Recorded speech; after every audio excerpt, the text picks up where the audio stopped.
এই যে কোটা আন্দোলনের বিরুদ্ধে বাংলাদেশে একটা বিপ্লব হয়েছে না? এখানে কি মুরব্বী চাচারা ছিল? কারা ছিল? আমার দেশের দামাল ছেলেরা, তারুণ্যের উচ্ছ্বাস নিয়ে তারা এসেছিল। তারা জ্বলে উঠেছিল আপন শক্তিতে। চিল্লা এখন ঠিক কিনা? এজন্য যুবকরা চাইলে অনেক কিছু করতে পারে। তোমাদের উপর নির্ভর করছে আগামীর ভবিষ্যৎ। যুবকরা যদি ইসলামের পথে আসে, ভালো থাকবে বাংলাদেশ। যুবকরা যদি কোরআন মানে, নিরাপদে থাকবে আমার লাল সবুজের পতাকা।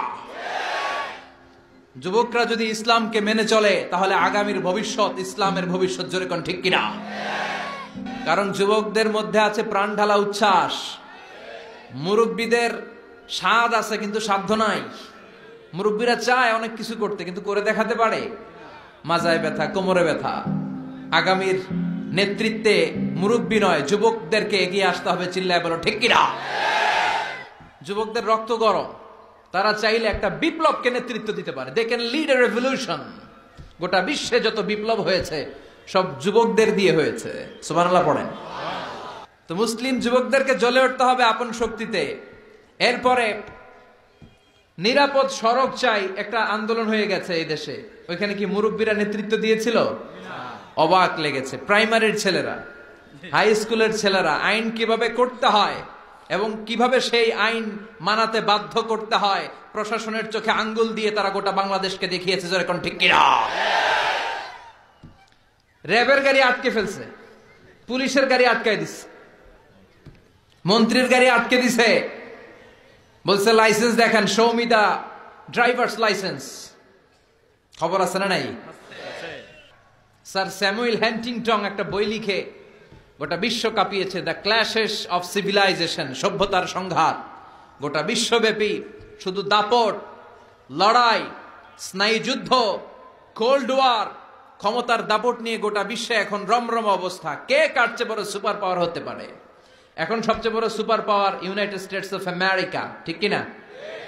তারা হচ্ছে এখন সুপার পাওয়ার। ধারণা করা হচ্ছে চায়না গোটা বিশ্বে যেভাবে তাদের প্রোডাক্ট সাপ্লাই করছে, পণ্যের বাজারে তাদের যেরকম দাপট, ডমিনেশন, সামনের সুপার পাওয়ার হবে চায়না। চায়নাতে কোন দুষ্কৃতিকারী, কোন হত্যাকারী, তাদেরকে যখন জেলে বন্দী করা হয়, জেলখানার ভিতরে ওরা ফ্যাক্টরি করে রাখছে। জেলে ঢুকবি তো কাম করে খা, আছে না নাই? কি সুন্দর অ্যাটিটিউড। যে যেই কাজ পারে জেলখানার ভিতরে ওই ফ্যাক্টরি। আগামীর সুপার পাওয়ার হতে যাচ্ছে চায়না।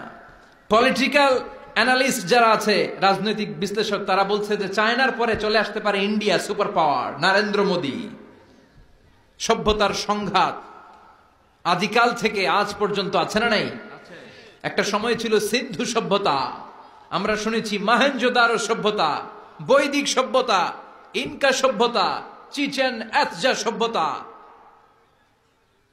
প্রাচীন মিশরীয় সভ্যতা, ব্যাবিলনীয় সভ্যতা, গোটা বিশ্বব্যাপী মেসোপটেমীয় সভ্যতা। এরকম অনেক সভ্যতার আবির্ভাব ঘটবে।